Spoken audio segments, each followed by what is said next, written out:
वासुदेवाय। ओम नमो भगवते वासुदेवाय। ओम नमो भगवते वासुदेवाय। नारायणं नमस्कृत्य नरं चैव नरोत्तमं देवीं सरस्वती व्यासं ततो जयमुदीरयेत्। नष्टप्रायेषु अभद्रेषु नित्यं भागवत सेवया भक्ति भगवती उत्तम श्लोके भक्तिर्भवती नैष्टिकी। कृष्णाय वासुदेवाय नंद देवकी नंदनाय च नंद गोप कुमाराय गोविंदाय नमो नमः। मूकं करोति वाचालं पंगुलंघयते गिरिं यत्कृपातमहं वन्दे परमानंद माधवम। नमः पंकजनाभाय नमः पंकजमालिने नमः पंकजनेत्राय नमस्ते पंकजांगराय। हरे कृष्ण। धन्यवाद। मंगलाचरण माता जी। हाँ जी। हरे कृष्ण। ओम अज्ञानतिमिरान्धस्य ज्ञानाञ्जनशलाकया चक्षुरुन्मीलितं येन तस्मै श्रीगुरुवे नमः। श्रीचैतन्यमनोभीष्टं स्थापितं येन भूतले स्वयं रूपे कदा मह्यं ददाति स्वपदान्तिकं। वन्देऽहं श्रीगुरो श्रीयुत्पदकमलं श्रीगुरून् वैष्णवांश्च श्रीरूपं साग्रजातं सहगण रघुनाथान्वितं तं सजीवं साद्वैतं सावधूतं परिजन सहितं कृष्ण चैतन्य देवं श्री राधा कृष्ण पादान सहगण ललिता श्री विशाखान्वितांश्च हे कृष्ण करुणा सिंधु दीन बंधु जगतपते गोपेश गोपिका कांत राधा कांत नमस्तुते। तप्त कांचन गौरांगी राधे वृंदावनेश्वरी वृषभानु सुते देवी प्रणमामि हरिप्रिय।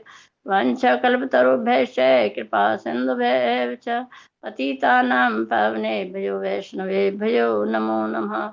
जय श्री कृष्ण चैतन्य प्रभु नित्यानंद श्री अद्वैत गदाधर श्रीवासादि गौर भक्त वृंद।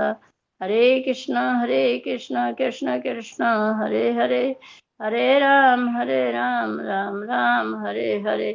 हरे कृष्ण कृष्ण कृष्ण हरे हरे हरे राम राम राम हरे हरे। हरे कृष्ण कृष्ण कृष्ण हरे हरे हरे राम राम राम हरे हरे। नमो विष्णुपदाय कृष्ण पृष्ठाय भूतले श्रीमते भक्ति वेदांत स्वामिनेति नामने। नमस्ते सरस्वती देवे गौरवाणी प्रचारिणे निर्विशेष शून्यवादी पाश्चातदेशतारिणे। जय श्री कृष्ण। हरे कृष्ण कृष्ण कृष्ण हरे हरे हरे राम राम राम हरे हरे। हरे कृष्ण। माता जी, माता जी आप माता जी अष्टकम बोलना है। युगल अष्टकम बोलना है आपको, या जो मैंने तो कोई बोला ही नहीं है। अच्छा वो वाला अच्छा बोलना है। हरे हाँ ये कृष्ण बता। माता जी, दंडवत प्रणाम। नंद नंद माता नंदन। जी नंद हम लोग नंदन अष्टकम। हाँ कौन सा बोलना है, आप जो बोलोगे मैं वो लगा देती हूँ। कोई हरे भी लगा कृष्ण दो माता माता जी। जी, दंडवत युगला प्रणाम। अष्टकम भी नहीं बोला मैंने। ठीक है। कोई भी बोल लो। कोई भी लगा दो माता जी। हाँ जी।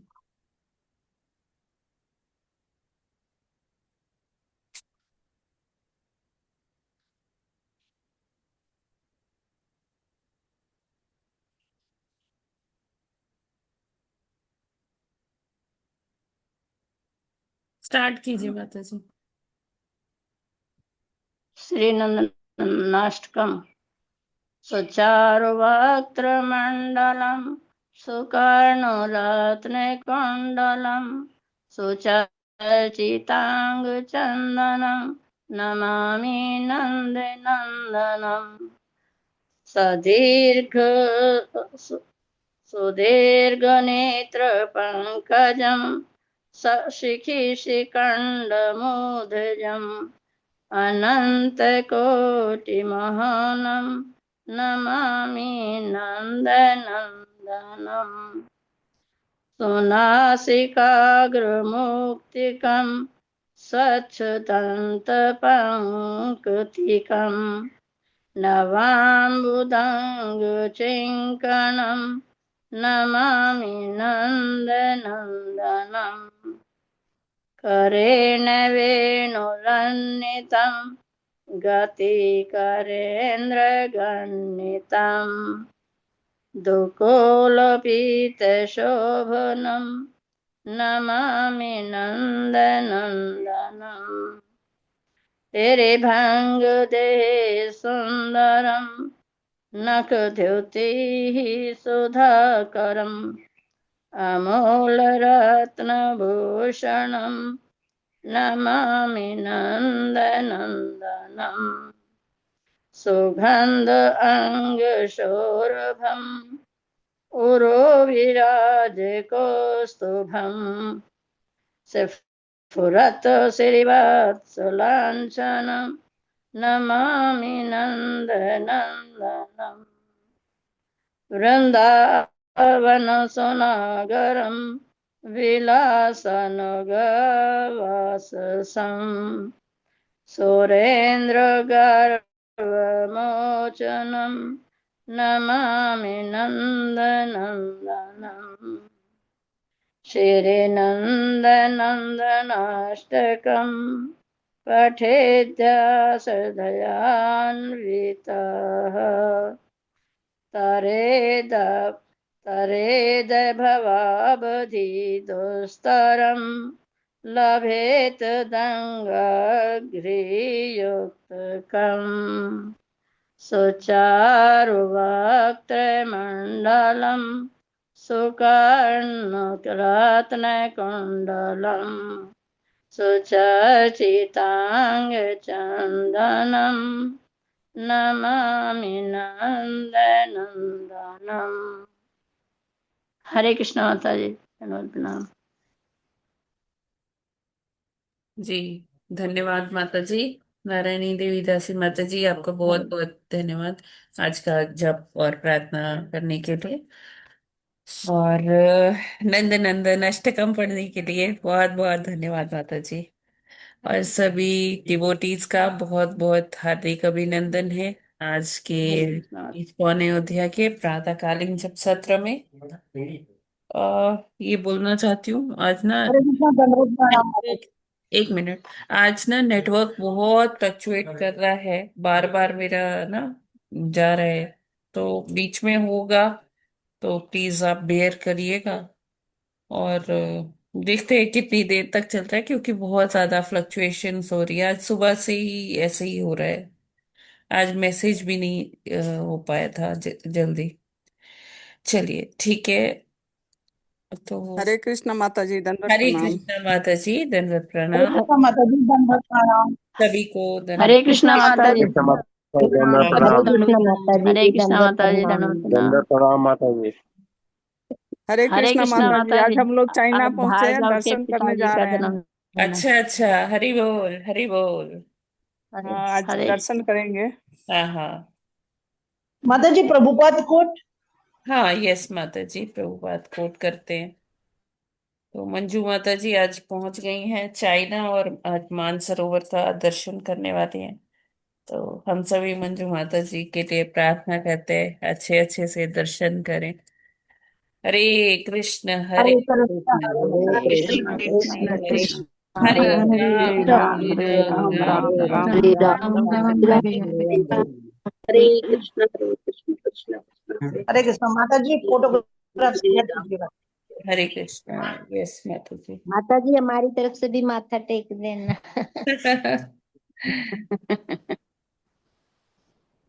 भगवान आपकी यात्रा सफल करे। माता जी, आज भार्गव के पापा का बर्थडे है, जरा अच्छा है, हरे बोल। आध्यात्मिक और माता जी, आज आज दर्शन होगा, 3 दिन का परिक्रमा होगा, फिर चौथे दिन रिटर्न है। जी जी जी, बहुत बढ़िया बहुत बढ़िया। ठीक है माता जी, प्रभु जी का क्या नाम है? आजाद कुमार। हाँ जी। आजाद कुमार। हाँ जी। तो हम लोग सभी अ, आजाद कुमार प्रभु जी के लिए एक बार हरे कृष्ण महामंत्र का उच्चारण करते हैं, साथ ही भगवान से प्रार्थना भी करते हैं उनकी भौतिक और आध्यात्मिक उन्नति के लिए। हरे कृष्ण हरे हरे कृष्ण कृष्ण कृष्ण हरे कृष्ण कृष्ण हरे कृष्ण हरे, कृष्ण हरे हरे हरे राम हरे हरे राम राम हरे हरे राम राम राम राम राम राम हरे हरे हरे हरे। आगे हो। बहुत बहुत बहुत धन्यवाद। धन्यवाद हो। बहुत बहुत धन्यवाद शुभकामनाएं माता जी। माता जी। बधाई। हरे कृष्णा। सभी को धन्यवाद। हरि बोल। तो हम लोग अभी आते हैं प्रभुपाद जी के कोट पर।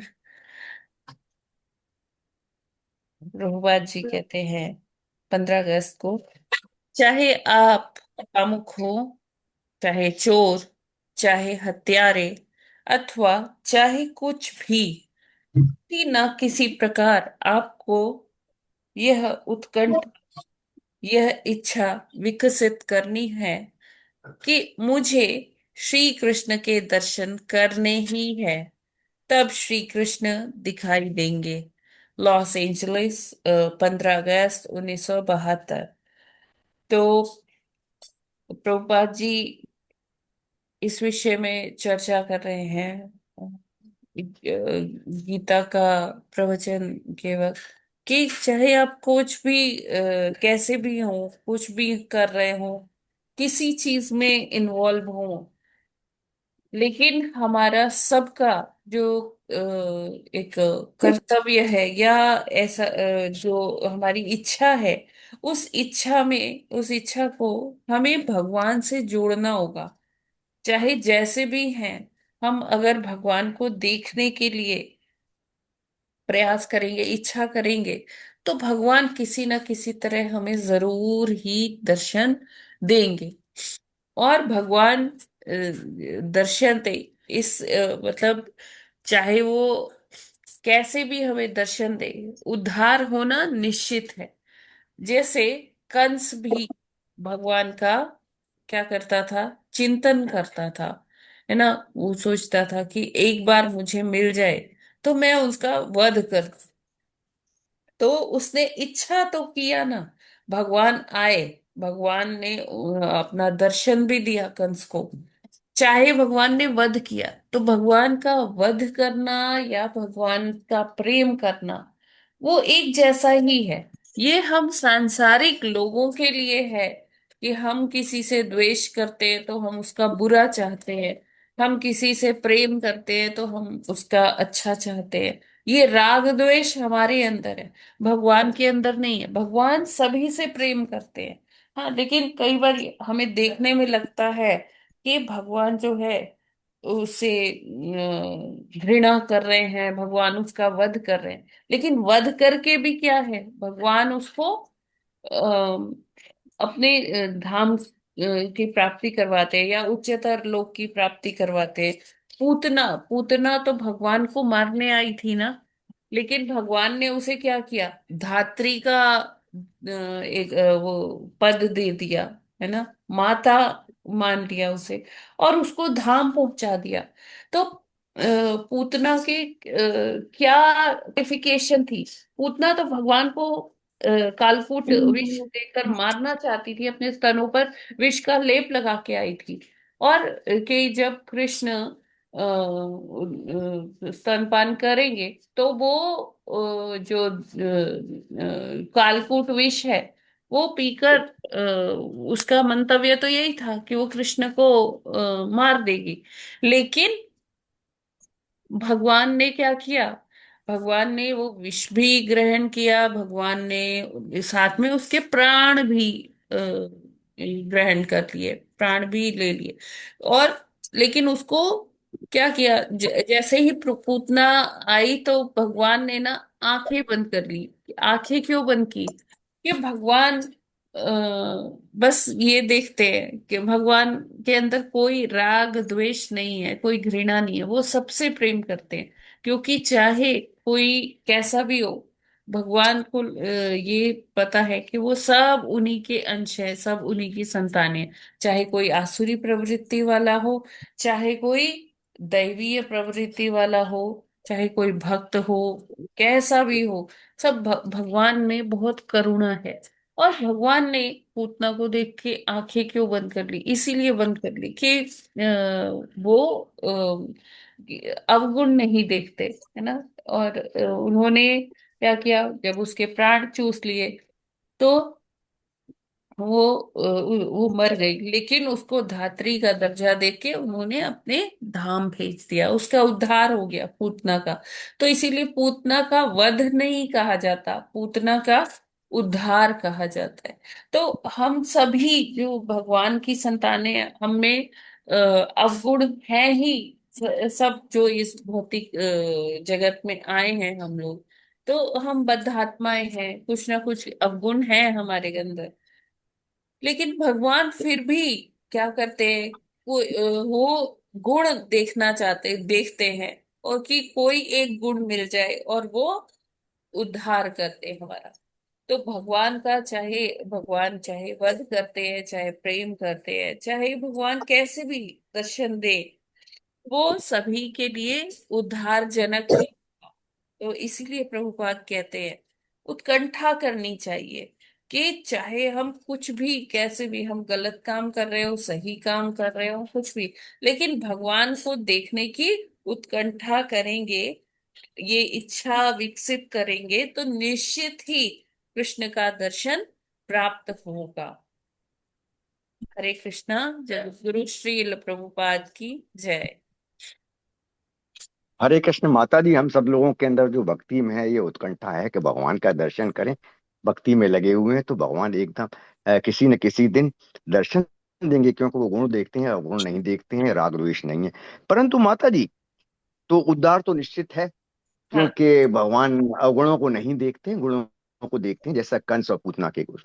माता जी, लेकिन ये भी कहा गया है, क्या ये ईर्ष्या नहीं कहलाएगी कि जो लोग ईर्ष्यालु होते हैं, मैं बारंबार उनको जन्म मृत्यु के चक्र में डालता हूँ? क्या? देखिए माता जी, भगवान, ये क्या जो लोग भगवान से जो है द्वेष करते हैं, ये क्या भगवान ईर्ष्या नहीं कहलाएगी भगवान क्या? के धाम में भग... सब टॉलरेट करते हैं भगवान। अच्छा माता जी, काम, हरे कृष्ण। क्रोध, लोभ, मोह, मत। लेकिन मत्सर्य कहीं भी भगवान की सेवा में नहीं आ सकता। मत्सर्य मतलब ईर्ष्या। ईर्ष्या को कैसे भी हम सेवा में नहीं लगा सकते। जैसे काम है, काम को हम ऐसे सेवा में लगा सकते हैं कि हम ऐसी संतानें उत्पन्न करेंगे कि जो भगवान के अ, भक्त बनेंगे, है ना। तो काम को भी हम भगवान की सेवा में ला सकते हैं। क्रोध, क्रोध को भी भगवान की सेवा में ला सकते हैं, जैसे हनुमान जी लाए थे, है ना, है ना।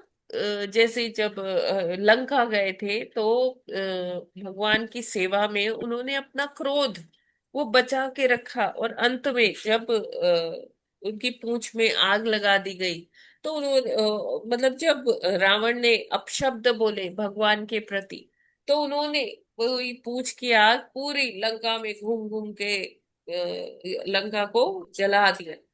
तो क्रोध भी उन्होंने राम काज के लिए इस्तेमाल किया, उसका सही उपयोग किया क्रोध का।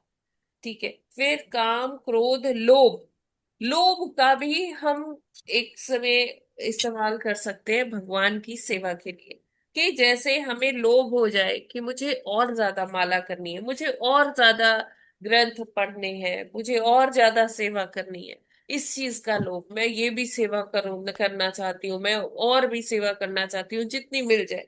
तो ये भी क्या है, लोभ है, भगवान की सेवा में यूज कर सकते हैं लोग। काम, क्रोध, लोभ, मत, अभिमान। अभिमान भी एक अच्छा अभिमान भी होता है ना। तो उसको हम कैसे यूज कर सकते हैं कि हम ऐसा सोचे कि हाँ, मैं तो भगवान की अंश हूँ, मैं तो भगवान मेरे पिता है, तो मुझे किस बात का डर। तो ये एक अच्छा गर्व है, अभिमान है ना। मद है, इसका ऐसा मद हो सकता है, किसी को ये मद हो सकता है कि मैं अमुक गुरु का जो शिष्य हूँ। तो इस तरह का जो मद है वो भी भगवान की सेवा में यूज हो सकता है ना। लेकिन मत्सर्य, किसी से भी ईर्ष्या, ये कभी भी नहीं, सेवा में हम कहीं भी यूज नहीं कर सकते। जिसमें ईर्ष्या है उसको भगवान कभी अपना धाम नहीं देते, उसको जन्म मृत्यु के चक्र में पड़ना ही होता है। जब तक ईर्ष्या उसके हृदय से नहीं निकलेगा ये दोष, तब तक उसका उद्धार होगा ही नहीं। ठीक है प्रभु जी। हाँ माता जी, थोड़ा सा फिर एक बार मैं पूछ रहा हूँ, तो जो लोग द्वेष करते आए हैं भगवान से, तो क्या वो ईर्ष्या नहीं है? हाँ है ना। तो जैसे कंस थे माता जी, तो वो क्या ईर्ष्या की कैटेगरी में नहीं आएंगे? ईर्ष्या नहीं, कंस को तो भय था ना कि मेरे को मार देंगे। अच्छा, भय था वो। कंस हाँ। को भय था ना कि हाँ, पूर्व जन्म वाला जो था कि ईर्ष्या काल नहीं नेमी थी। का। वो तो कहता था कि अरे मैं ज्यादा महान हूँ, मैं राजा हूँ, ये तो ग्वाला है, ये मुझे लेकिन क्योंकि आकाशवाणी हुई थी तो वो ईर्ष्या नहीं थी उसको। हाँ माता जी। तो माता जी, ये सारा भगवान से ही संबंधित जो भी हो तो उसकी मुक्ति होगी, चाहे वो काम क्रोध लोभ मोह। लेकिन माता जी, मनुष्यों को मनुष्यों से जो ईर्ष्या होती है, क्या हाँ। वो भी इतना ही घातक है? हाँ, वो भी ये तो इतना बहुत ही कॉमन। घातक है। जी। हरे कृष्ण माता जी। ईर्ष्या होनी ही नहीं चाहिए, ना मनुष्यों से ना भगवान से। हाँ माता जी, हरे कृष्ण माता जी। हरे कृष्णा प्रभु जी। माता जी मत हरे का कृष्ण मतलब क्या? माता जी। मत का हरे मतलब है कृष्ण माता अभिमान, जी। गर्व। ठीक है ना, अहंकार। हाँ।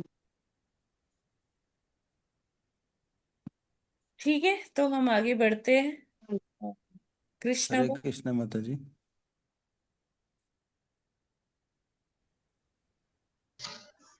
यहाँ से पढ़ना है ना, अपनी पत्नी की रक्षा का उपाय सोचकर। ठीक है टीम। जी माता जी। जी, स्टार्ट जी की। माता जी। अपनी पत्नी की रक्षा का उपाय सोचकर वसुदेव अत्यंत पापी कंस से ससम्मान बोले।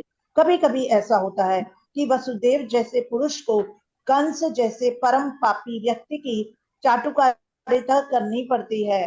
कूटनीतिक व्यापार ऐसे ही चलता है। यद्यपि वसुदेव अत्यधिक खिन्न थे, किंतु ऊपर से वे मुस्कराने लगे। कंस अत्यंत निर्दय था, इसलिए उन्होंने इस निर्लज्ज को इस प्रकार संबोधित किया। हे मेरे प्रिय कंस, तुम यह मान लो कि तुम्हें अपनी बहन से कोई खतरा नहीं है। तुम्हें खतरे की आशंका इसलिए है क्योंकि तुमने आकाशवाणी सुनी है, किंतु यह खतरा तो तुम्हारी बहन के पुत्रों से आना है, जो इस समय यहाँ उपस्थित नहीं है। और कौन जानता है कि भविष्य में पुत्र हो या नहीं। इस विचार से तुम अभी सुरक्षित हो, नहीं तुम्हें अपनी बहन से डरने का कोई कारण है। यदि उसके पुत्र उत्पन्न होते हैं तो मैं वचन देता हूँ कि मैं उन सबको लाकर आवश्यक कार्यवाही के लिए तुम्हारे समक्ष प्रस्तुत करता रहूंगा। कंस वसुदेव के वचनों के महत्व को जानता था और वह उनके तर्क से आश्वस्त हो गया। फलतः उस समय वह अपनी बहन के जघन्य वध से विरत हो गया। इस प्रकार वसुदेव प्रसन्न हुए और उन्होंने कंस के निर्णय की प्रशंसा की तथा अपने घर लौट आए। तत्पश्चात देवकी के प्रतिवर्ष एक संतान हुई। समय आने पर वसुदेव तथा देवकी ने 8 पुत्रों तथा एक कन्या को जन्म दिया। जब पहला पुत्र उत्पन्न हुआ तो वसुदेव अपने वचन के अनुसार उसे कंस के पास तुरंत ले गए। कहा जाता है कि वसुदेव अपने वचन के लिए अत्यंत विख्यात थे और वे अपना यश बनाए रखना चाहते थे। यद्यपि नवजात पुत्र को कंस के हाथों में सौंपना वसुदेव के लिए अत्यंत कष्टप्रद था, किंतु इससे कंस अत्यंत प्रसन्न हुआ। वह वसुदेव के आचरण से कुछ दयाद्र हो उठा। यह अत्यंत आदर्श घटना है। वसुदेव जैसे महात्मा के लिए अपना कर्तव्य पालन करते हुए कुछ भी कष्ट नहीं होता। वसुदेव जैसा विद्वान पुरुष बिना हिचक के अपना कर्तव्य पालन करता है, जबकि कंस जैसा असुर कोई भी घृणित कर्म करने में कभी हिचकता नहीं। इसलिए कहा गया है कि साधु पुरुष सभी प्रकार का कष्टमय जीवन सहन कर सकता है। विद्वान पुरुष अनुकूल परिस्थितियों की प्रतीक्षा किए बिना अपना कार्य कर सकता है। कंस जैसा नृशंस व्यक्ति कोई भी पाप कर सकता है और एक भक्त भगवान को प्रसन्न करने के लिए सब कुछ न्यौछावर कर सकता है। हरे कृष्ण। माता जी कोई और पढ़ना चाहता है पढ़ सकते हैं जी। हरे या आगे हरे पढ़े? कृष्णा, सादर प्रणाम सभी को। जारी है। माता जी थोड़ा सा माता जी पेज नंबर बताना जरा। जी, तो माता जी चैप्टर 1 है और ये देख लीजिए यहाँ माता से। जी टीम भरत पड़ेगी ना, टीम भरत की है। हाँ, चलिए अंजलि माता माँ। वसुदेव के व्यवहार से कंस संतुष्ट हो गया। वह यह देखकर आश्चर्यचकित था कि वसुदेव ने अपने वचन का पालन किया, अतः उन पर दयालु तथा प्रसन्न होकर इस प्रकार बोलने लगा, हे वसुदेव, इस पुत्र को मुझे भेंट करने की कोई आवश्यकता नहीं, पुत्र से कोई खतरा नहीं है। मैंने सुना है कि तुम्हारा तथा देवकी का 8वां पुत्र मुझे मारेगा, तो फिर मैं इस पुत्र को व्यर्थ ही क्यों स्वीकार करूं? तुम इसे वापस ले जा सकते हो। जब वसुदेव अपने प्रथम पुत्र को लेकर लौट रहे थे, तो यद्यपि वे कंस के व्यवहार से प्रसन्न थे, तथापि उन्हें उस पर विश्वास नहीं हो रहा था, क्योंकि वे जानते। माता जी ऊपर कर दीजिए। ऊपर है, पढ़िए माता जी माता नहीं, जी। थोड़ा सा और ऊपर करिए, मेरे में नहीं आ रहा है। ऊपर है। अच्छा, वे जानते थे कि कंस किसी के वश में नहीं है। एक नास्तिक पुरुष कभी भी अपने वचन का पक्का नहीं हो सकता। जो व्यक्ति अपनी इंद्रियों को वश में नहीं रख सकता, वह अपने संकल्प में किस प्रकार दृढ़ हो सकता है? महान राजनीतिक चाणक्य पंडित ने कहा है, कभी भी किसी कूटनीतिक या स्त्री पर विश्वास न करना। जो लोग अनियंत्रित कभी नहीं विश्वास किया जा सकता है। कृष्णा। पढ़ लीजिए हरे माता। कृष्ण। उस उस समय कंस के पास महर्षि नारद आए। उनको जानकारी मिली कि कंस ने वसुदेव पर दयार्द्र होकर पहले नवजात शिशु को लौटा दिया है। श्री नारद मुनि अत्यधिक उत्सुक थे कि जितनी जल्दी हो सके भगवान श्री कृष्ण अवतार ले। अतः उन्होंने कंस को सूचित किया कि एक और वृंदावन में नंद महाराज जैसे महापुरुष तथा ग्वाल एवं ग्वालों की पत्नियां और दूसरी ओर वसुदेव, उनके पिता सूरसेन तथा यदुवंशी वृषणी कुल में उत्पन्न उनके सारे संबंधी तथा उनके मित्र एवं शुभ चिंतक सभी वास्तव में देवता हैं। श्री नारद मुनि ने कंस को आगाह किया कि वह उन सब से सावधान रहे, क्योंकि कंस तथा उसके सारे मित्र एवं सलाह देने वाले सभी असुर थे। असुरगण सदैव देवताओं से भयभीत रहते हैं। इस प्रकार श्री नारद मुनि से विभिन्न परिवारों में देवताओं के प्रकट होने की जानकारी प्राप्त करके कंस तुरंत चौकन्ना हो गया। वह समझ गया कि चूंकि देवता अब प्रकट हो चुके हैं, अतः भगवान श्री विष्णु का भी शीघ्र ही आगमन होगा। उसने तुरंत अपने बहनोई वसुदेव तथा बहन देवकी को बंदी बना लिया और उन्हें कारागार में डाल दिया। वसुदेव तथा देवकी लोहे की सांकले पर पहने कारागार में प्रतिवर्ष एक पुत्र को जन्म देते रहे और कंस प्रत्येक बालक को श्री विष्णु का अवतार समझकर एक एक करके मारता रहा। वह 8वें पुत्र से विशेष रूप से भयभीत था, किंतु श्री नारद मुनि के आने के पश्चात वह इस निष्कर्ष पर पहुंचा कि कोई भी बालक कृष्ण हो सकता है। अतः वसुदेव तथा देवकी से उत्पन्न सभी संतानों को मारना ही श्रेयस्कर होगा। कंस के इस व्यवहार को समझ पाना बहुत कठिन नहीं है। संसार के इतिहास में अनेक ऐसे उदाहरण प्राप्त है जब राज परिवार के लोगों ने अपनी अभिलाषा की पूर्ति के लिए अपने पिता, भाई या सारे परिवार तथा मित्रों का वध किया है।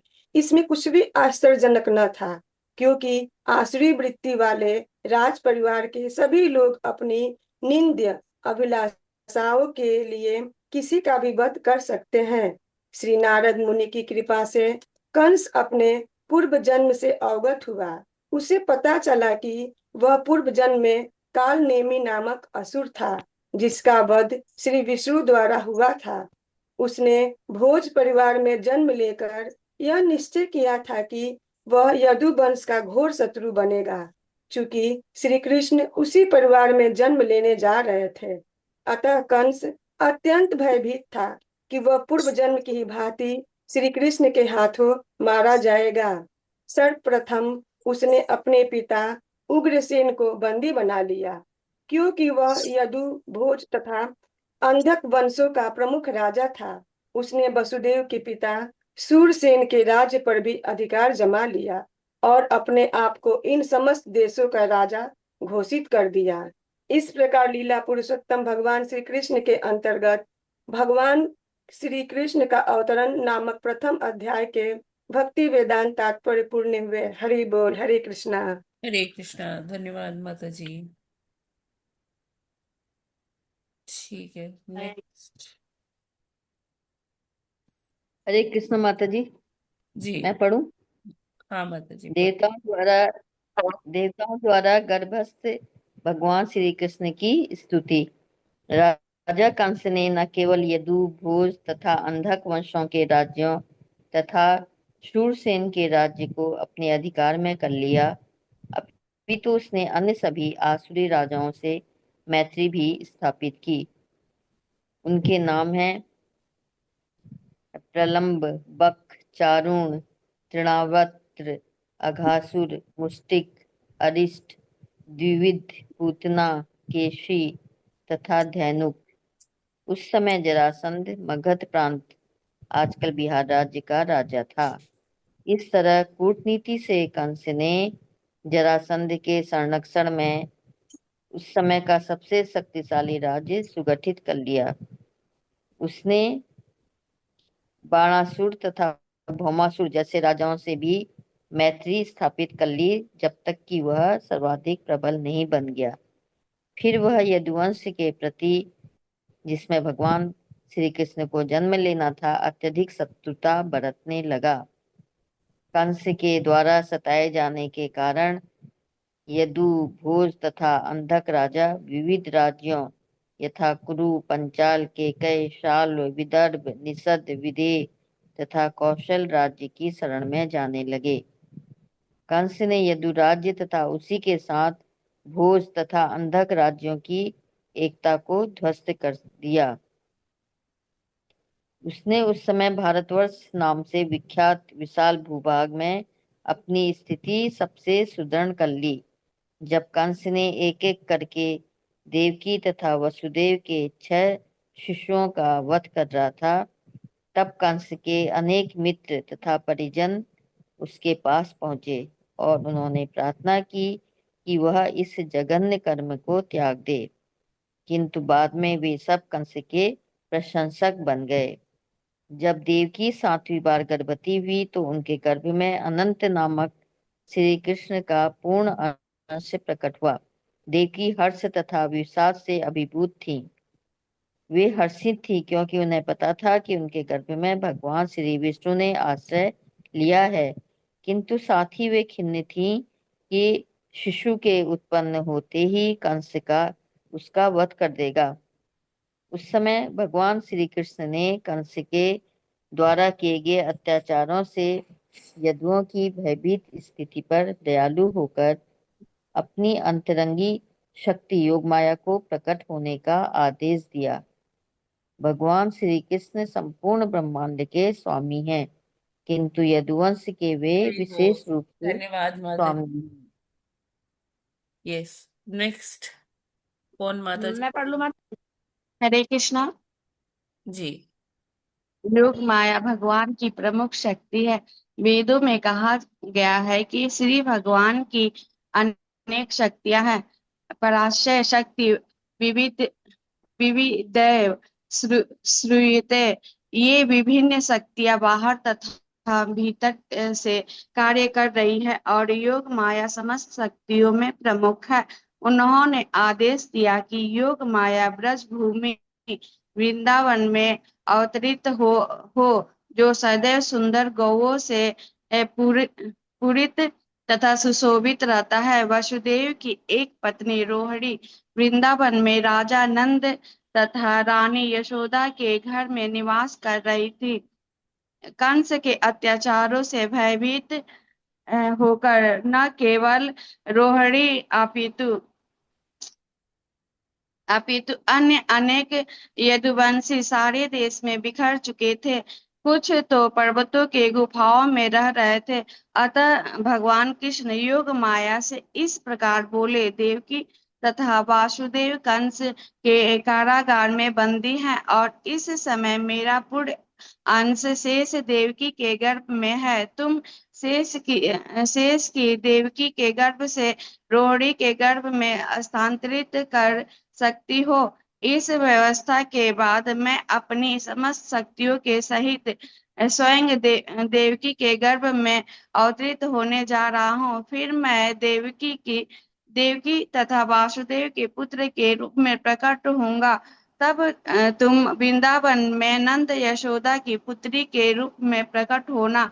चूंकि तुम मेरी सभाग्नि के रूप में जन्मोगी और चूंकि तुम शीघ्र इंद्रिय तृप्ति की इच्छाओं की पूर्ति करोगी, अतः संसार के सभी लोग सभी प्रकार की मूल्यवान भेंटों तथा अगरबत्ती पुष्प तथा यज्ञ की हवि से तुम्हारी पूजा करेंगे।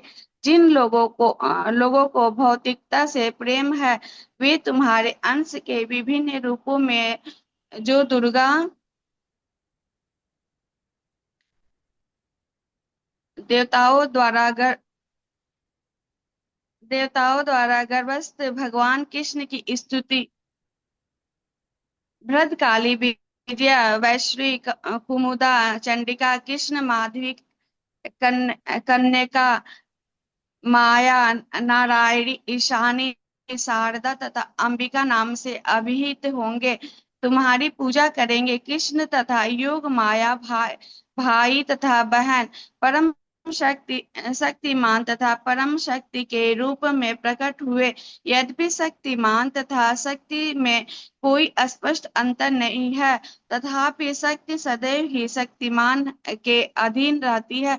जो लोग भौतिकतावादी हैं वे शक्ति के उपासक हैं, किंतु जो अध्यात्मवादी हैं वे शक्तिमान के पूजक हैं। कृष्ण परम शक्तिमान है और भौतिक जगत में दुर्गा परम शक्ति है। वास्तव में वैदिक संस्कृति में लोग शक्तिमान तथा शक्ति दोनों के एक साथ पूजा करते हैं। विष्णु तथा देवी के ऐसे लाखों मंदिर होंगे और कहीं कहीं तो इन दोनों की एक साथ पूजा की जाती है। शक्ति दुर्गा अथवा कृष्ण की बहिरंगा शक्ति के उपासकों को सरलता पूर्वक सभी प्रकार की भौतिक सफलताएं प्राप्त हो सकती है, किंतु यदि कोई आध्यात्मिक दृष्टि से ऊपर उठना चाहता है तो उसे कृष्ण चेतना के अनुसार शक्तिमान की पूजा करनी चाहिए। भगवान ने योग माया से यह भी घोषित कर दिया कि उनका पूर्णांश अंत या शेष देवकी के गर्भ में स्थित है। रोहिणी के गर्भ में बलपूर्वक ले जाए जाने के कारण वे संकर्षण कहलाएंगे और वे समस्त देवी शक्ति या बल के स्रोत होंगे, जिसके द्वारा लोग जीवन का सर्वोच्च आनंद जिसे रमण कहते हैं प्राप्त कर सकेंगे। अतः पुरांश अंत अपने अवतार के पश्चात संकर्षण या बलराम नाम से प्रसिद्ध होंगे। उपनिषदों का कथन है, नायमात्म बलहीनेन लभ्य। तात्पर्य यह है कि कोई परमेश्वर या किसी प्रकार के आत्मा साक्षात्कार के परम स्तर को तब तक प्राप्त नहीं कर सकता जब तक बलराम की पर्याप्त कृपा न हो। बल का अर्थ शारीरिक शक्ति नहीं है, न ही शारीरिक शक्ति से किसी को आध्यात्मिक सिद्धि मिल सकती है। उसके आध्यात्मिक शक्ति होनी चाहिए जो बलराम या शंकरशर द्वारा प्रदत्त की जाती है। अनंत या शेष उस शक्ति का स्रोत है जो समस्त लोगों को उनकी विविध स्थितियों में धारण किए रहती है। भौतिक रूप में धारण करने की यह शक्ति गुरुत्वाकर्षण कहलाती है, किंतु वास्तव में यह संकर्षण शक्ति का ही प्रदर्शन है। बलराम या संकर्षण आध्यात्मिक शक्ति या आदि गुरु है। अतः भगवान नित्यानंद माता जी थोड़ा सा प्रभु जो बलराम के अवतार भी हैं, आदि गुरु हैं और गुरु भगवान बलराम का प्रतिनिधि होता है जो आध्यात्मिक शक्ति प्रदान करता है। चैतन्य चरितामृत में इसकी पुष्टि की गई है कि गुरु कृष्ण की कृपा का प्रकट्य है। हरे कृष्ण। हरि बोल। थैंक यू माता जी। मैं पढ़ लूँ माता जी? नहीं माता जी, आपका उसमें है ना टीम लक्ष्मण में, हाँ हाँ। आज टीम भरत का टर्न है। हरे कृष्ण माता जी, मैं पढ़ूं? हाँ श्योर, पढ़िए। जब भगवान ने योग माया को इस तरह आदेश दिया तो उसने उनकी प्रदक्षिणा की और तब उनकी आज्ञानुसार वह इस भौतिक जगत में प्रकट हुई। जब भगवान की परम शक्ति योग माया ने शेष को देवकी के गर्भ से रोहिणी के गर्भ में स्थानांतरित किया तो वे दोनों ही योग माया के वश में थी, जिसे योग निद्रा कहते हैं। जब ऐसा हो चुका तो लोगों ने समझा कि देवकी का 7वां गर्भ विनष्ट हो गया। इस तरह यद्यपि बलराम देवकी के पुत्र रूप में अवतरित हुए, किंतु रोहिणी के गर्भ में स्थानांतरित किए जाने के कारण उनके पुत्र कहलाए। इस व्यवस्था के बाद अपने निष्काम भक्तों की रक्षा करने के लिए सदैव तत्पर रहने वाले भगवान श्री कृष्ण ने अपनी पूर्ण अचिंत्य शक्तियों सहित संपूर्ण सृष्टि के स्वामी के रूप में वसुदेव के मन में प्रवेश किया। इस प्रसंग में यह ज्ञातव्य हो कि भगवान कृष्ण पहले वासुदेव के निष्काम हृदय में प्रविष्ट हुए और तत्पश्चात देवकी के हृदय में स्थानांतरित हुए। वे देवकी के गर्भ में वीर्य द्वारा स्थापित नहीं हुए थे। भगवान अपनी अचिंत्य कार्य नहीं कि वे स्त्री के गर्भ में वीर्य क्षेपण की सामान्य विधि द्वारा प्रकट हुए। जब वासुदेव भगवान को अपने हृदय में धारण किए हुए थे तो वे उस देदीप्यमान सूर्य की भांति लग रहे थे, जिसकी प्रखर किरणें सदा असह्य होती हैं और सामान्य जनों को झुलसाने वाली होती हैं। वसुदेव के शुद्ध निष्काम हृदय में स्थित भगवान का रूप कृष्ण के आदि रूप से भिन्न नहीं था कहीं भी, और विशेष रूप से हृदय के भीतर श्री कृष्ण के रूप का उदय धाम कहलाता है। धाम से कृष्ण के केवल रूप का नहीं अपितु उनके नाम, गुण तथा साज सामान का भी बोध होता है। यह सब एक साथ प्रकट होता है। इस प्रकार भगवान का शाश्वत रूप अपनी पूर्ण शक्तियों समेत वसुदेव के मन से देवकी के मन में उसी तरह स्थानांतरित हुआ जिस प्रकार अस्त होते हुए सूर्य की किरणें पूर्व में उदय होने वाले पूर्ण चंद्रमा में चली जाती हैं। भगवान कृष्ण वसुदेव के शरीर से देवकी के शरीर में प्रविष्ट हुए। वे सामान्य जीव की परिस्थितियों से परे थे। चूंकि कृष्ण वहां थे, अतः यह समझना चाहिए कि उनके सारे पूर्णांश यथा नारायण तथा सभी अवतार यथा नृसिंह, वराह इत्यादि उनके साथ साथ थे और उन पर भी इस जगत की परिस्थितियां काम नहीं कर रही थी। इस प्रकार देवकी उन भगवान का वासस्थान बन गई जो अद्वितीय है और सारी सृष्टि के कारण है। यद्यपि देवकी परम सत्य का वासस्थान बन गई, किंतु कंस के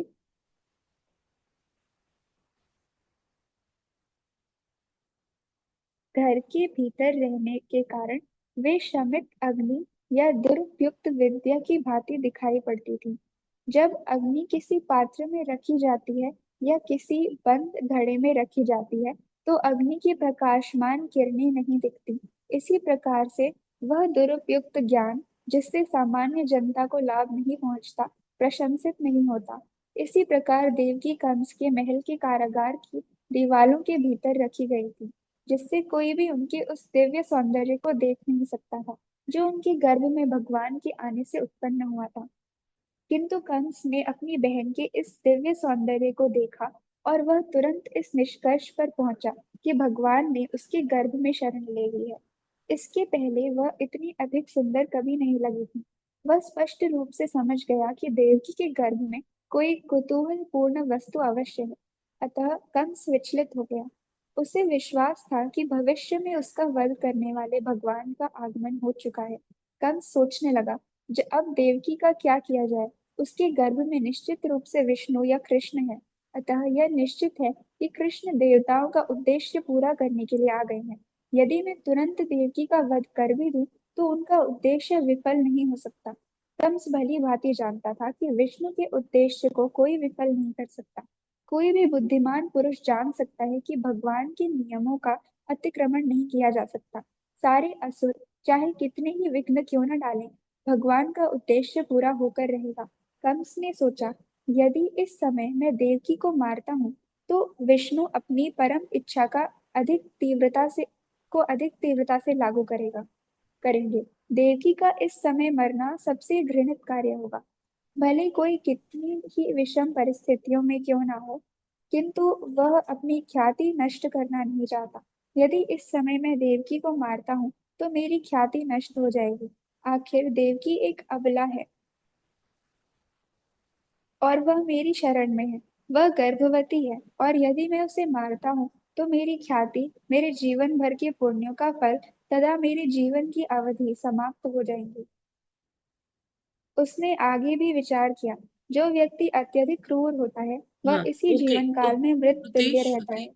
हरि बोल। Hare Krishna. Thank you so much. Yes माता जी, और कोई पढ़ना चाहते हैं? प्रभु जी, हरे कृष्णा। हरे कृष्ण माता जी, लक्ष्मण हाँ टीम जी, का है ना आज? हाँ आज लक्ष्मण टीम का है। अच्छा जी माता जी, हरे कृष्णा, दंडवत प्रणाम। जी जी, हरे कृष्णा। पढ़े आप? पढ़ सकते हैं। पढ़ लीजिए, आप हरे कर कृष्णा। पाए थे, पढ़ लीजिए। जी माता जी, कहाँ से है? Last paragraph. उसने आगे भी विचार लास्ट पैराग्राफ जी। हरे कृष्णा, दंडवत प्रणाम, सभी भक्तों को दंडवत प्रणाम। लास्ट पैरा ये उन्होंने उसने आगे भी विचार किया, यहाँ से ना माता जी?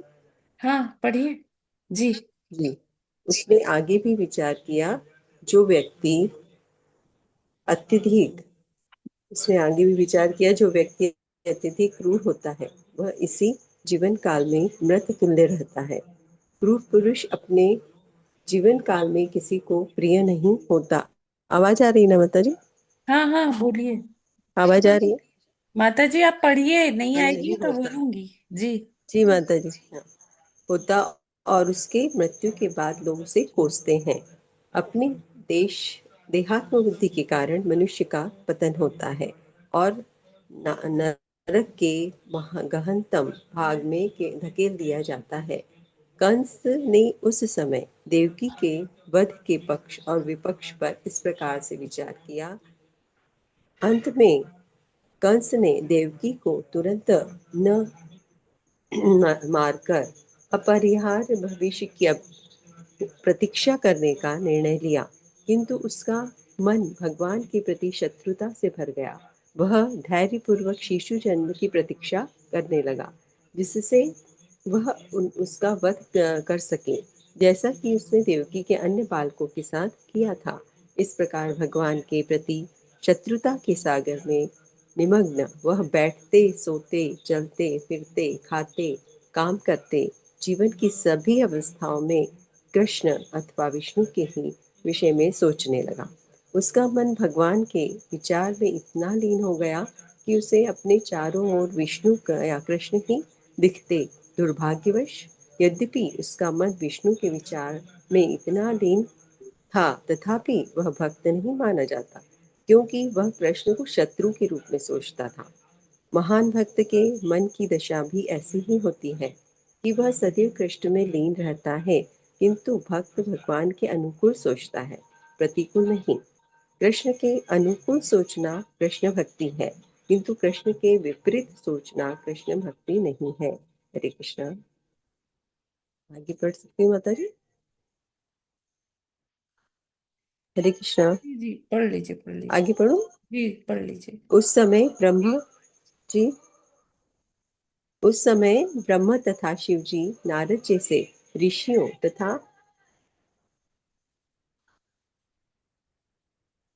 तथा उस समय ऋषियों तथा देवताओं के साथ कंस के रूप में अदृश्य रूप में प्रकट हुए।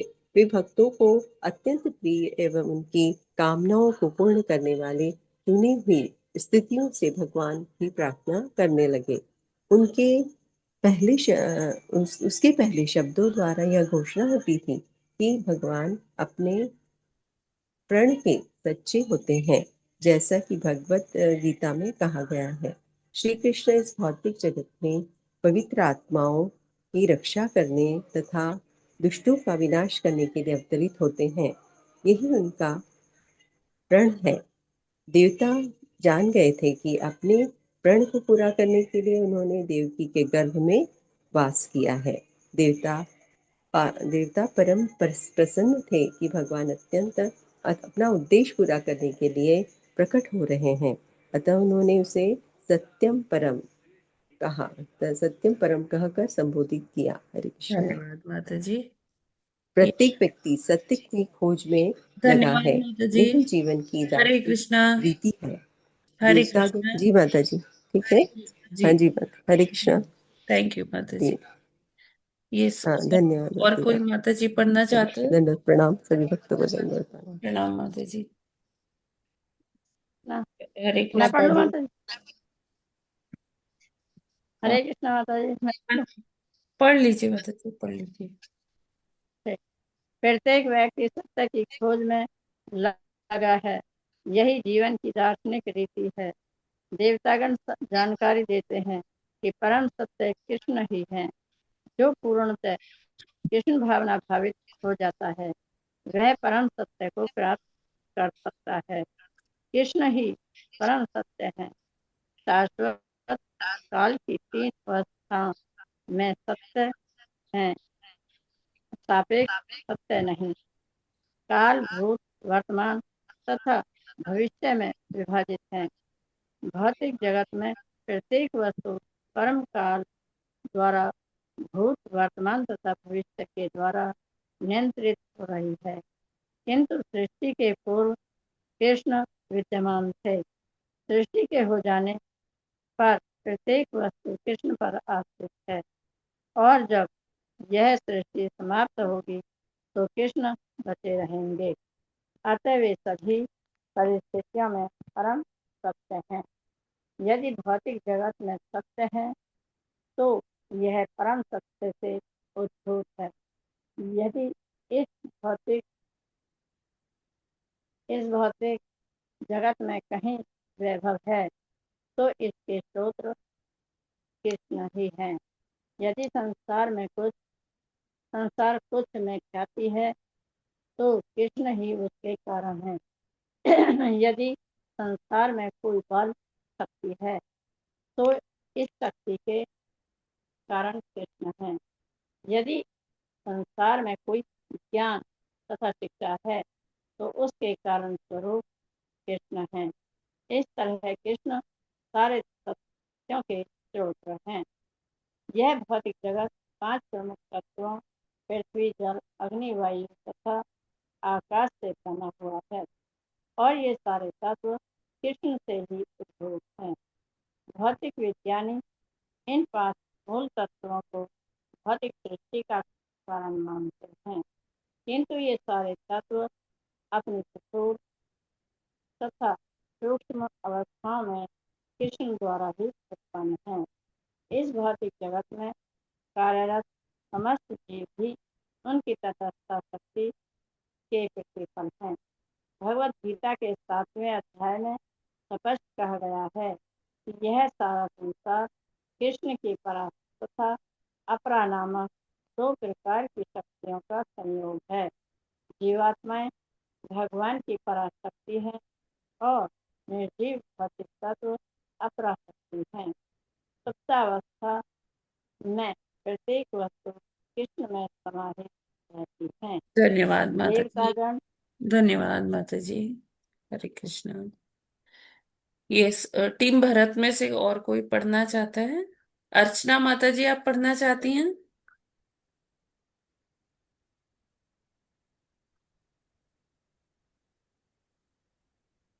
हरे कृष्णा माता जी, मेरा चश्मा नहीं मिल रहा, हमको दिखेगा ही नहीं। अच्छा ठीक है, कोई बात नहीं माता जी, कोई बात नहीं। ठीक है, और कोई माता जी? हाँ, ठीक है, समय भी हो गया है। राइट।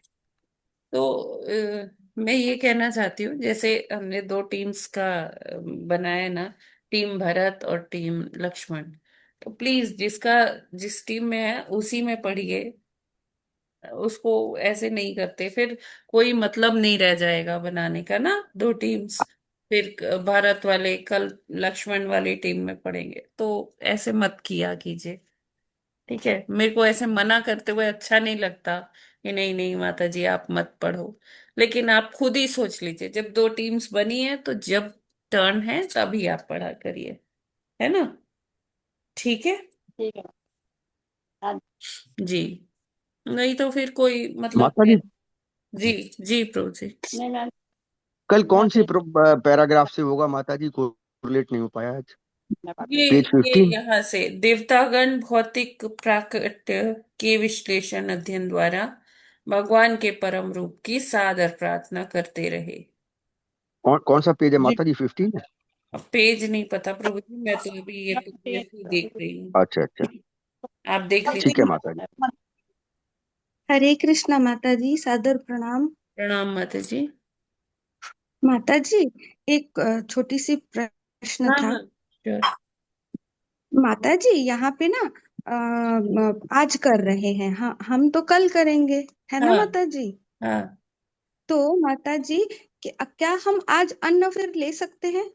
हाँ हाँ, आज लीजिए, कल व्रत है। हाँ कल व्रत है। और माता जी, और एक रिक्वेस्ट थी। हम सब मंदिर तो जा नहीं पाते, तो हम अपने घर में जो अपने हिसाब से पूजा करते हैं, अब आज तक करती आई हूँ, तो हाँ माता जी एक्चुअली उसका सीक्वेंस क्या होना चाहिए? मैं अभी जैसे हमारा दीक्षा भी हो गया, हमारा वो भी हो गया, हाँ और घर में हम लोग हैं, घर हाँ के लोग भी हैं। जी। तो माता जी, हम क्या सुबह भगवान को वो कर सकते हैं? क्योंकि रात के 12 बजे तक तो वो नहीं हो पाता, तो मैं इसलिए पूछ रही थी मुझे क्या करना चाहिए, माता कैसे जी करूं वैसे मैं? तो आइडियल कंडीशन तो यही है कि रात के 12 बजे उनका आरती हो, उनको नया पोशाक धारण कराया जाए। उससे पहले 11:30 से जी 12 के बीच में आप उनका अभिषेक कर सकती है, फलों के रस से, दूध से, दही से। आइडियल कंडीशन तो यही है माता जी। जी माता जी, हाँ। है ना, सारा दिन फास्टिंग करिए, उनके लिए भोगा हम्म बनाइए, और फिर रात हम्म। को ऐसे करिए। नहीं, घर में सब करते हैं, जैसे हस्बैंड भी करते हैं ये वाला, हाँ और बेटे को भी हम लोग करा देते हैं, उसको हाँ भी बोलते हैं, लेकिन हाँ वो लोग ना फलाहार में रह जाते हैं, जैसे या दूध दही ले लिया। हाँ वो ठीक है। लोग पूरा तो नहीं रख पाते, तो ऐसे कर लेते हैं वो। तो हाँ ना वो बोलते हैं तुम पूजा करो, अभी अभी कर लो, सुबह ही कर लो, करके करते हैं। तो मैं सुबह उन लोगों के लिए जैसे पूजा करके मैं वो कर सकती हूँ, क्योंकि हाँ रात को देखिए, 12 बजे तो भगवान आइडियल का है। हम अभिषेक मंदिर भी हमें पास नित्य में ही है। करना चाहिए, है ना? वो अच्छा। उसमें आ जाएगा। लेकिन जो जन्माष्टमी का जो होता है, जो उसका स्पेशल अभिषेक होता है माता जी, वो रात को ही होता है। अच्छा, ठीक है ठीक है। माता जी। भगवान का जी। वैसे हम अभिषेक नित्य रूप से करते हैं, हर दिन करते हैं, उनको सुबह अभिषेक करते हैं, उनको वस्त्र धारण कराते हैं, तो आप वो उस तरह से कर सकते हैं। लेकिन आप जो जन्माष्टमी का अभिषेक करें तो वो रात में ही होगा। हाँ, जैसे अब जो भक्त मंदिर जाते हैं, मंदिर जाके वो अभिषेक करते हम्म। हैं, तो उनका अब हम्म। ठाकुर जी तो एक ही है, चाहे हमारे घर के ठाकुर जी है, चाहे वही वही। ठाकुर जी हैं, तो वो हम्म। एक ही है। तो वो भक्तों को कोई टेंशन का बात नहीं है कि अरे मेरे घर में ठाकुर जी का नहीं हुआ। हाँ, आप अपने घर में ठाकुर जी को अच्छे से वस्त्र वगैरह, नए वस्त्र पहना कर जाइए, उनका अभिषेक पहले कर जी लीजिए जी। अगर आपको करना है, या वहां से मंदिर से लौट कर आइए, वहां से तब कर लीजिए। तो वो चलेगा, नो प्रॉब्लम, क्योंकि हमारे मंदिर के ठाकुर जी और हमारे जो घर में विग्रह भी करते हैं, मंदिर हाँ। में है ठाकुर जी, उनमें कोई भेद है नहीं। अगर आपने वहां मंदिर में जी। अभिषेक किया है, तो आप उनको यही समझ के करिए कि हाँ, ये यहाँ पे के ठाकुर तो हैं ही, साथ में जो मेरे घर में भी ठाकुर विराज रहे हैं ये वो ही हैं। ठीक है, तो वो चलेगा। लेकिन जी अगर आप माता जी। मंदिर नहीं जा रहे, घर में ही कर रहे हैं, तो एटलीस्ट जन्माष्टमी के दिन तो आपको रात को करना बनता है माता जी। जी माता जी। हरे और कृष्ण माता जी। हम और लोगों एक को चीज माता जी। रही बात फैमिली मेंबर्स के लिए, तो आप हाँ हाँ। के लिए अगर मतलब उनसे रिक्वेस्ट कीजिए कि वो 12 बजे तक जग जाए, एक दिन का ही तो बात है। हाँ, और फिर भी अगर नहीं हो पा रहा है तो आप उनके लिए दिन में कर लीजिए एक बार। जी माता जी। और एक चीज माता जी, यहाँ के मंदिरों में जैसे आज हो रहा है, ठीक है, और लेकिन मुझे ये नहीं पता यहाँ के इस्कॉन में कब हो रहा है, भुवनेश्वर वाला कल इस्कॉन ही में, ये होगा मुझे माता पता जी, नहीं है। कल ही होगा। कल ही होगा ना? हम्म। अच्छा। क्योंकि अच्छा वैष्णवों वो। की एकादशी हाँ कल ही है। हाँ। हाँ, मैं तो आपके मैसेजेस को ही फॉलो करती हूँ हाँ जैसे, लेकिन यहाँ पे 2 दिन हो रहा है ना, तो ये लोग आज कर रहे हैं 15 वाली, लेकिन हम लोग तो कल करेंगे। हाँ हाँ, तो इसीलिए वो कंफ्यूजन था और ये था। ठीक है माता जी। ठीक है। तो आज हम अन्न में घर में बना हाँ सकते हैं, क्योंकि हाँ, मदर इन लॉ आज भी है आज ना। हो सकता है, यस तो माता जी। मदर इन लॉ का एज हो चुका है और वो फास्टिंग नहीं रखती हैं, हाँ हाँ वो हाँ। एकादशी अरे खाली रखती हैं। जी। वो एकादशी ही खाली रखेंगी, माता और जी माता जी एकादशी वो कब की है फिर? ये वाला नहीं रखती हैं। अच्छा। हरे कृष्णा। जी जी जी।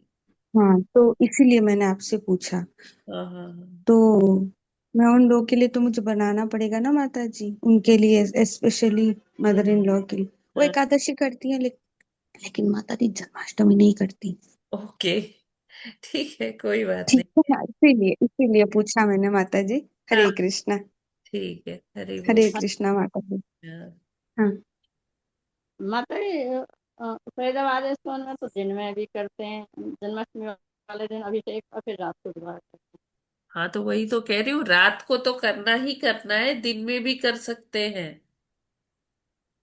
है ना। हैं, तो दिन में और सब भक्त के लिए होता है ना। यही तो बोल रही हूँ कि दिन में भी देखो, इतनी भी जन्माष्टमी के दिन ना बहुत क्राउड होता है मंदिरों में, तो सारे हाँ ही अगर रात को करेंगे तो नहीं हो पाएगा, तो वो हाँ पहले से ही स्टार्ट कर देते हैं।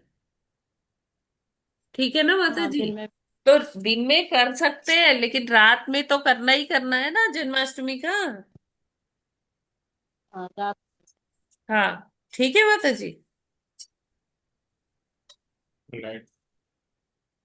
हरे कृष्णा। हरे। नहीं माता जी,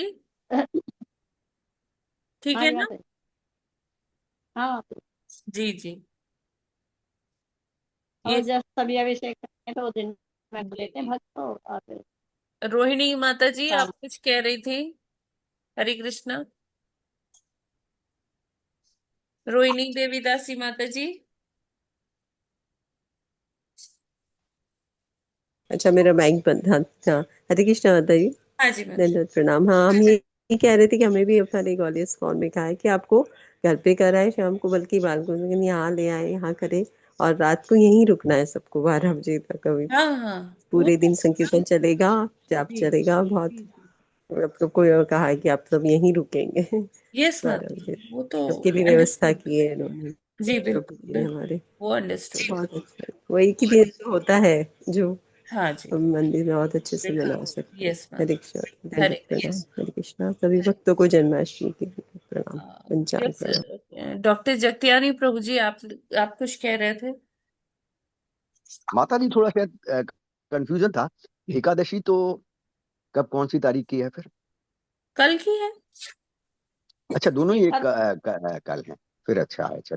दोनों तो मतलब माता जी फिर परसों जो एकादशी के प्रभुपाद जी का 12 बजे तक रहना रखना है, तो एकादशी के बाद फिर क्या जो है वो ग्रहण करे?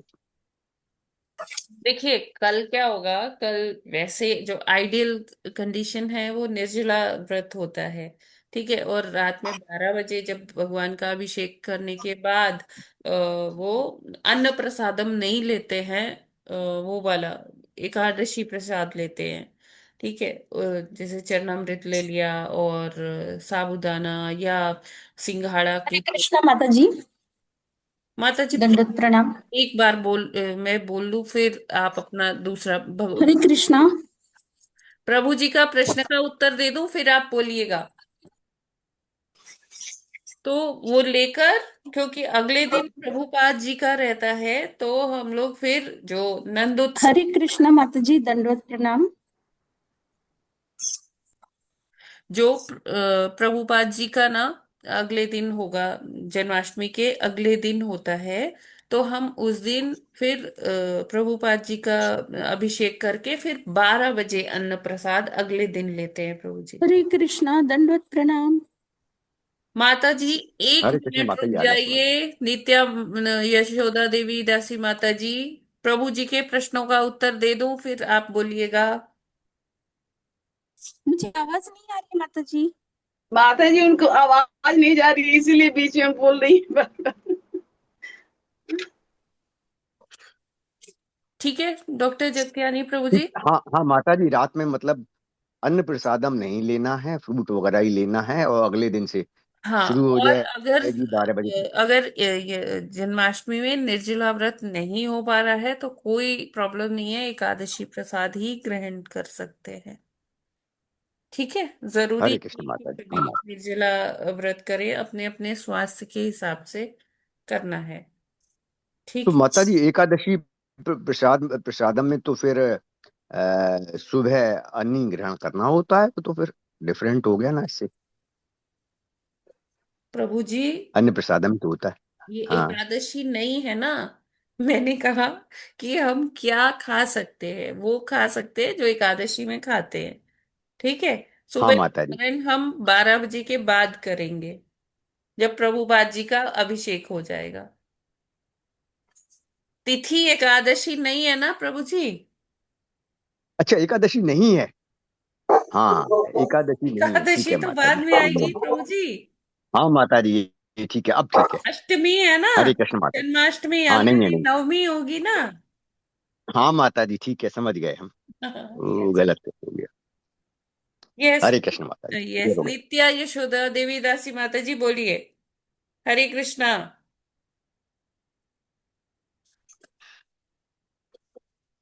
हरे कृष्णा माता जी। नित्या यशोदा देवी दासी माता जी, अनम्यूट कीजिए।